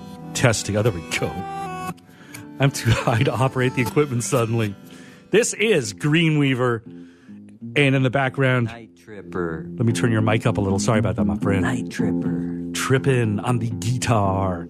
And while he's doing that, I'm going to have just another hit, and then I'll let Night have a hit. And anyway, you are listening to a podcast, a radio show, a live experiment in social redefinition. I don't know if that's even a term, but it's called The Wide World of Weed. We talk about cannabis. This is like really, I think last week was our first serious attempt, half-serious attempt, and this is our second half-serious attempt. I hope by week 3 or 4, this show is going to be a lot slicker, a lot more logical. We want to have a news segment. We want to have a medical report. We will have like a 1-minute or so medical report in the very near future. Each episode will have a 1-minute news report, local and nationwide and legal combined, depending on what's more important that week, and then maybe even some financial stock. Maybe we should give a stock report on like cannabis stocks as part of this show. There are some that are taking off that are actually kicking some butt. Yeah, and maybe we'll share some recipes on ways to make some healthy food now that you maybe you're already a cannabis lover. But if you're new to this and you want to know the many ways that cannabis can improve your life, we're going to discuss a lot of those on our show. We're gonna maybe have a little feature called Pot Thoughts, where we actually talk to people about what do you think about when you're high? What kind of wild, crazy notions do you get when you're getting stoned? And you know what? My darn camera went off for some reason. Let me turn it back on.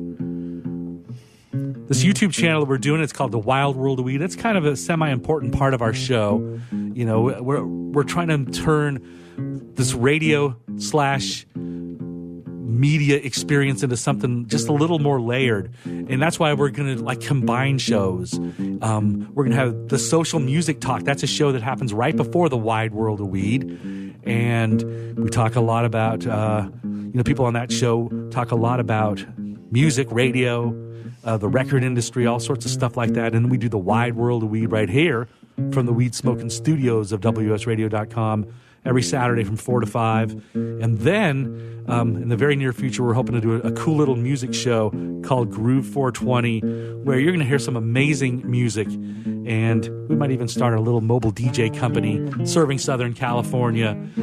So if you're looking for some great music at a very, very reasonable price with amazing quality equipment, both lighting and sound equipment, and 2 DJs that come out with great personalities and just turn your party into something memorable and wonderful, then you keep in mind that we'll be talking about that in the next month or so. So a lot of plans on the horizon here from Greenweaver and Night Tripper, and I've been rambling on for an hour. So, Night, why don't you interrupt me? Just cut in and cut me off, man, and just don't let me keep talking. I'm just a rambling, gambling fool who will never stop unless you stop me, man. So please, I'm begging you, say something, please. Well, I'm out of control. Pot is on the rise. I think the more we think about it, the more we learn about it, the more it becomes part of just regular culture. That's a good point, man. It should be a part of regular culture. Way more than alcohol ever was. Way more than cigarettes ever should have been. Because I could walk down the street and I'll see stores like vape lounges, those kind of places. Right. And it used to be those things didn't even exist. But the sad thing about those is they don't have cannabis at any of those vape lounges. I know, a bunch of them. It's for nicotine-based. Yeah, but you know what? Eventually I think they'll transform into cannabis places. Oh, you're absolutely right. Because tobacco's on its way out. No, for sure. Cannabis is Alcohol is on its way out. Yeah. Because I don't know if it's like nightclub business has been affected by the fact that people aren't... Alcohol biz going downhill. Local breweries are doing better. Yeah, because at least you're buying a local product that's a lot better quality and is handcrafted kind of, and it's from your city, and yeah. Local breweries are cool. I'm not a fan of beer. Right, but you're a fan of the community. Totally, especially the cannabis remember community. Radio used to be about the community up through the 90s? Right. And then it got corporatized. And that's what made radio fun and good, and you want to be a part of it. Yeah, when it was community, when it was your scene. In the 70s and 80s, and half of the 90s at least. But what year would you say that radio started going down quickly? Telecom Act, you can pinpoint. That was 1996. And so that was the beginning of the end of radio as the fun community thing we were just talking about. And it became this corporate commercial thing where it was about jamming as many commercials down people's throats as you can get away with. Right. I just had a hit. That's why I'm coughing a little.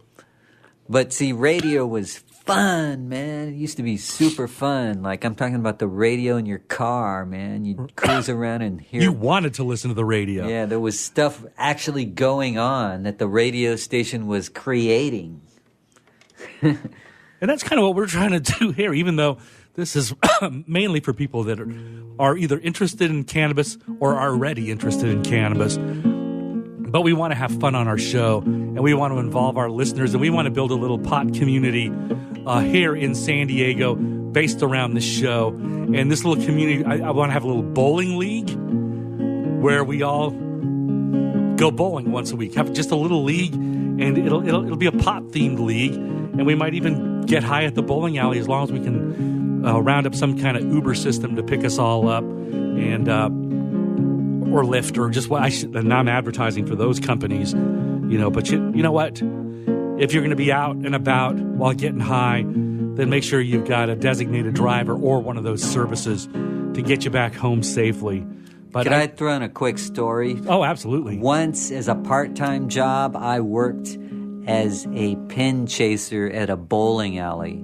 Oh, really? Yeah. I can't even imagine you doing that. So my job was to go, when the pin got knocked out of the lane, I had to go grab the pin and knock it in the real lane that it needed to be in. And if a machine got jammed, were you kind of responsible for that a little? I knew the button to press to reset it, but that was about all I could do. I was well, you weren't an engineer. I was not a bowling scientist. That's funny because I was a bowling scientist, not on that side, but as a bowler. Yeah. For about 2 years of my life, and this was like back in 95, 96. I actually rolled a 300. I actually bowled a 750 series. An 850 series. Wow. Do you know what that means? That means 3 games that added up to 850. Yeah. No, it was a 750. I take that back. Okay. But it was a 750 series, and I have a patch for that. And that wasn't the time I bowled a 300. But basically, I had 3 games in a row that were about 279 each. 279, 279, 279, give or take. Wow. And whatever that added up to is what gave me my 750 patch. But so I took bowling seriously. Yeah. And I wish I had have to get to that level. I wish I had known about pot back then, because that might have turned me into a pro, because I swear there's something weird about marijuana, and I don't think it's a mind fuck, and I apologize for using bad language there. But it's like it does something to my mind, a very positive thing that it does to my mind. It makes me believe that I can do anything that makes sense, anything that's logical. If I want to suddenly become a singer in a rock and roll band, you know what? Right now I feel like I could actually probably jump up on stage. I wouldn't be shy or embarrassed. I could grab a microphone, and if there's a song I knew, I could just start singing it, and it wouldn't sound terrible. But if I weren't high, I guarantee it would suck. And I would sound like a fool, and it's like my voice would be all shaky, and I wouldn't be able to sing in front of more than 0 people. Anyway. I think it can help in some ways, but it's more of a creative tool, I've found. Oh, for sure. To come up with new ideas. Yeah, man. That's besides me losing some weight, that's probably my favorite thing about cannabis. It's turned me into a creative monster. And, even those videos that we've been creating for the wild world of weed, there's a lot of creativity in those videos. It's not just two guys talking about, oh, we're high, man. Awesome, man. We're getting stoned again. Or do I sound like a bogus stone? I don't know who I'm trying to imitate. But I've just seen pot portrayed in movies. Like it's funny, but sometimes kind of slamming people that enjoy cannabis, kind of making them look like they're the idiots. Or like, look at that idiot who's getting high or just got high. Well, I think that stigma was part of playing along with the fact that it was illegal for many decades.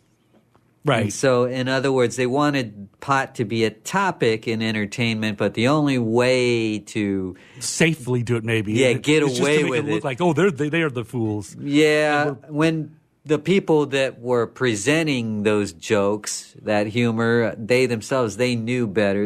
A lot of them were probably stoners. Stoners who knew all about pot and other things. And I'm glad we brought that term up because I love that term and I love being stoned and I just really am bugged by. I love MedMen, one of my favorite dispensaries for sure. So thank goodness they're in business. I hope they thrive. I hope within the next year and a half, there's 8 MedMens in San Diego alone. One in Escondido, one in Pacific Beach, one downtown, one in Mission Valley, one in Carl's. You know what I'm getting to, the point I'm trying everywhere, to get to. Everywhere you turn.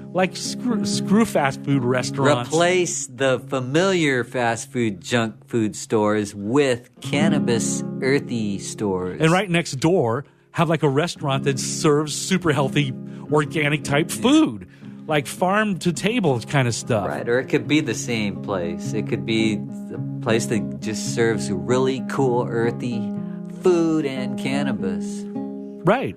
Well, that's yeah. It could have all sorts of things. A little gift shop where you could buy accessories for your pot smoking experience, or T-shirts, or little planters to grow, your own herbs in. Whether you're talking marijuana is the herb, or if you're growing basil and thyme in your little home, using hydroponics, man, that's a wicked concept. Do you know anyone that's ever grown weed using hydroponics? Not really. I mean, I've heard of people doing it, but I know that is a whole different type of weed. It's like it's a lot more sticky, I think. Huh. Well, sticky is good in a way. Yeah. I mean, the sticky icky, and I'm telling you, I was talking about this on one of the Wild World of Weed episodes. What was the strain, though? It wasn't the purple haze. It wasn't the amnesia haze. Oh, I forgot the name. But in the last 2-3 weeks, and actually it was about 3 weeks ago. It was the last time I got high before I took my 3-week break. It was some really dank, really sticky bud, and every time I picked the bud up, you could just kind of feel how sticky it was. Have you ever you've had weed that felt sticky, right? Yeah. And isn't that weed better, do you think? I swear. I think sometimes it is, not always. I think it comes down to the strain as usual. Well, maybe that's just the sticky icky, that really dank sticky bud I had was one of the best I've ever had. But I'm telling you, this Gorilla Glue 3 is my favorite. And I haven't had that many hits. I've probably only had about 10 hits, which might sound like a lot to some people. You just reminded me I need another hit. Cool, man. Well, enjoy while I ramble on about something to do with cannabis. Anyway, yeah, on this show, we promise that this show is going to make a lot more sense in the very, very near future. Hopefully by next week, you can have little segments where we start off with, as a matter of fact, it's on my phone right now, and I'm using my phone to videotape for the YouTube channel known as The Wild World of Weed, so I can't look at the little list on my phone. But I already have it kind of planned out where there'll be a little news segment hosted by Walter Cronick. There'll be a little medical report. I'm not just either Knight or I we'll probably both talk about the medical report and its impacts on health and society. There'll be like maybe a local cannabis community report of some type. There'll be a review of maybe a bud 1 week, and then the next week a vape cartridge, and then maybe the next week maybe an edible. And there'll be a little segment where we actually maybe go to a restaurant. And this is like the kind of stuff I'm really looking forward to. Just go into a restaurant with pot buddies that we meet here on our little radio show, the little community that we're trying to build. So if you're an adult and you live somewhat in the San Diego area or outlying areas of San Diego, and you want to be involved with our little radio show podcast and our social experiment, then definitely send us an email to the wideworldofweed@gmail.com. You don't have to put down either Green Weaver's name or Night Tripper's name, but you can refer to Green and Night if you want. Night, by the way, is spelled Knight, and Green, my first name Green, is spelled Greene. There's an E after the Green, just kind of like Lorne Green, but no relation to Lorne Green. But you know who my uncle. He passed away years back, but you know who my uncle is? Let me guess. He played on Bonanza. No, but he did play on like some NBC shows, and he was a movie star, and he was in one of the very first Steven Spielberg movies ever made. Really? Yeah. But no, Dennis Hopper. No, what's my last name? Oh, I don't know. He's so high, he doesn't remember my last name. Greenweaver. Oh, I thought you meant. I thought we were talking about movies or something. Well, no, my I was uncle. Lost. My uncle. Yeah, is okay. Dennis Weaver. Oh, okay. Are you serious? Yeah, I didn't know that. You know the name, right? Yeah, from Columbo, those movies in the Saturday mystery movie. Yeah, like NBC, Sunday night mystery Monday movie. night movie or something. Yeah. I forgot what the name of it, but yeah, those were fun shows. I like those shows. That's amazing. That Dennis Weaver is your uncle? Yeah, on my mom's side. Wow. I never knew that. I'm so confused because it's actually my dad's side. And I'm so high. He played what? Not McMillan. McCloud. Yeah, McCloud was one of his big characters. Yeah. And he was in movies and all sorts of other stuff. But that's my claim to fame in that sense. Being related to a somewhat famous, at least years back, / TV movie star. Another hit here.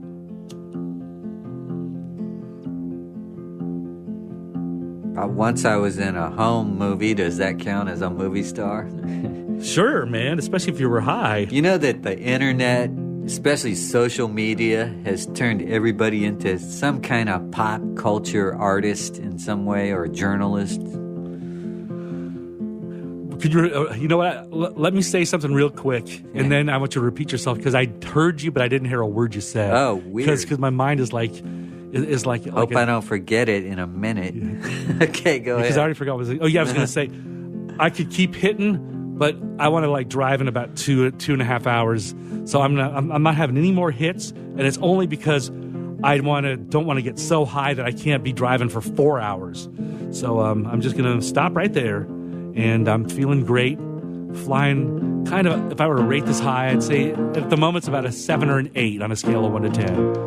A solid B, maybe even a B+. I'm digging it. Anyway, back to did you remember what you were talking about? Because I forgot. Yeah, I was talking about how everyone's become a pop culture star. Okay. Especially on social media. Oh, that's true. Even if they're just a tiny star and only have 30, 40 followers, I bet that makes some people feel like, yeah. They could get 30 likes a day just by either swapping likes with their friends, right, or by sharing things from other people that are popular. Yeah, that's part of it. And then another thing is just always agreeing with people and getting a crowd of high fives going, of constantly everyone sharing the same, right, celebration. Right. And that's cool to a certain degree. But the fact that it's become so cookie cutter and so predictable kind of wipes the whole thing away. It's like a fake dopamine hit. Right. That's like there should be more positivity on on sites like Facebook, and I'm not afraid to mention Facebook or YouTube or any of those places. We'll promote them, and ultimately they're going to help promote us and our radio shows, and our YouTube channel, again, is The Wild World of Weed. But what were we just talking about 5 seconds ago? Pop culture stars. Everyone's become one. What was I going to say, man? I'm here to keep the show going. I just forgot what I was going to say. I'm just a background character, though. Well, I was talking about how I'm not going to have any more hits because I want to be able to drive in about 2.5 hours. Right. Oh, I'm feeling great. And feeling groovy. I'm telling you, man, it's this Gorilla Glue 3. Well, yesterday when I had it, I had about twice as many hits as I've had right now. And I'm telling you, it lifted me to wow. I couldn't believe how amazing I felt, but not in a goofy way at all. To an extreme upper high. Just a super upper high. I felt like not only was I 20 again, but instead of being just of normal physical health and stature, which in high school, you'd say I was average, right? Yeah. I wasn't overweight at all. Right.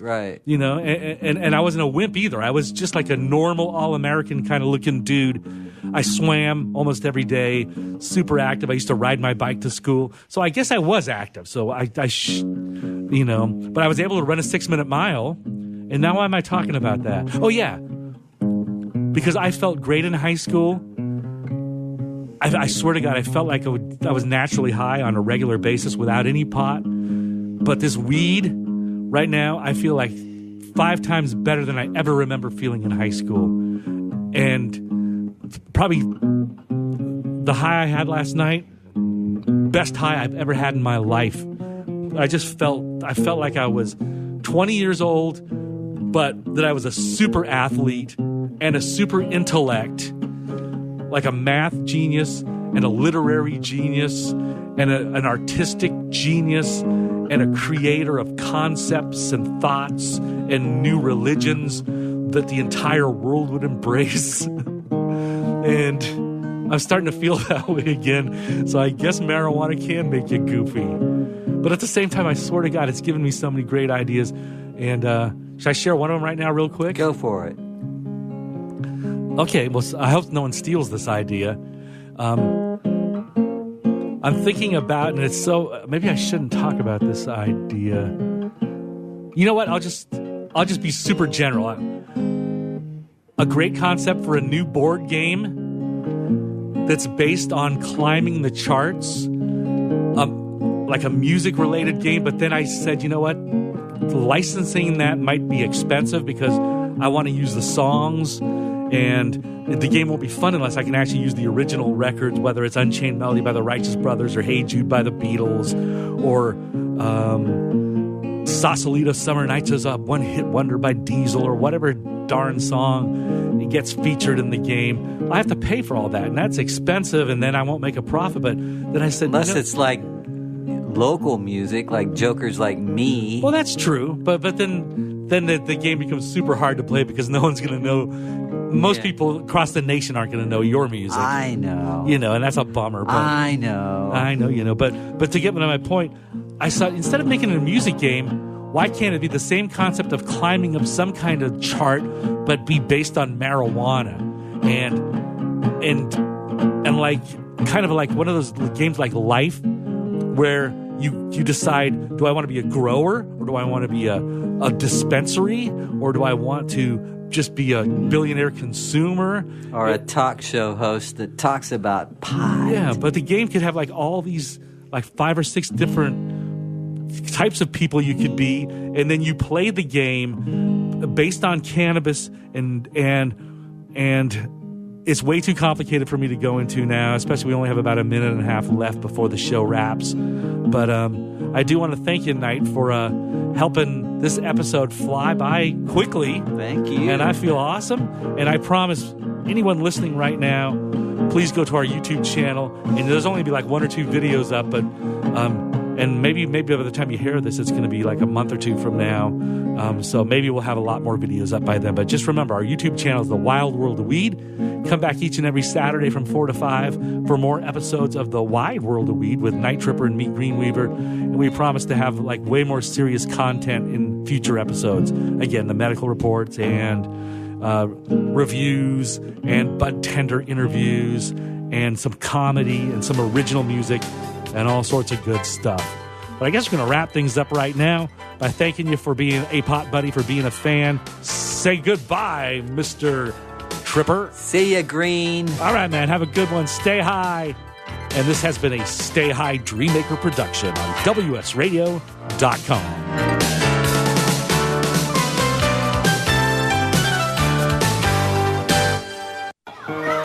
Can you imagine a world without children? A world without their smiles or their laughter. A world where children don't play or sing or dream or imagine. At St. Jude Children's Research Hospital, we can't imagine a world without children. That's why we're working every day to find cures for diseases that strike down children everywhere. Diseases like cancer, pediatric AIDS, and sickle cell. And we won't stop until every child is cured and every disease is defeated. Because we can't imagine a world without children. Can you? Finding cures, saving children. St. Jude Children's Research Hospital. To learn how you can help, log on to our website, stjude.org. I raised $8,000 to build schools for South African children. After realizing how many people go hungry in San Diego, I now volunteer at a food pantry. I'm spending the next year doing volunteer projects across 3 countries and helping in ways they designate to be the most helpful. The World Link program at the Joan B. Kroc Institute for Peace and Justice recognizes the potential of youth as agents of social change. Learn how you can help youth become a generation of leaders in action at peace.sandiego.edu. You take your smartphone almost everywhere you go. Now WSRadio.com can be there too. Search WS Radio in the Play Store for your Android devices or iTunes for Apple and download the WS Radio application. WSRadio.com on your phone and in your ear everywhere you go.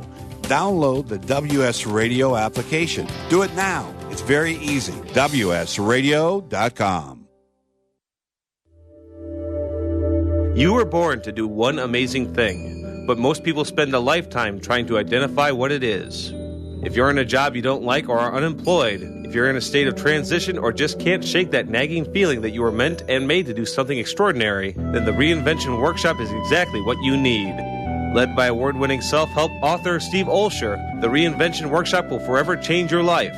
The Reinvention Workshop takes you step by step through Steve's proven formula that has helped so many people get on the right path and clear about what they were born to do. Take the first step to realizing the life you deserve and desire by visiting the reinventionworkshop.com today. No more delays. No more denial. Reconnect with your true self. Learn to live with purpose and conviction and become who you were born to be. The world is waiting for you. What are you waiting for? Log on to the reinventionworkshop.com today. That's the reinventionworkshop.com.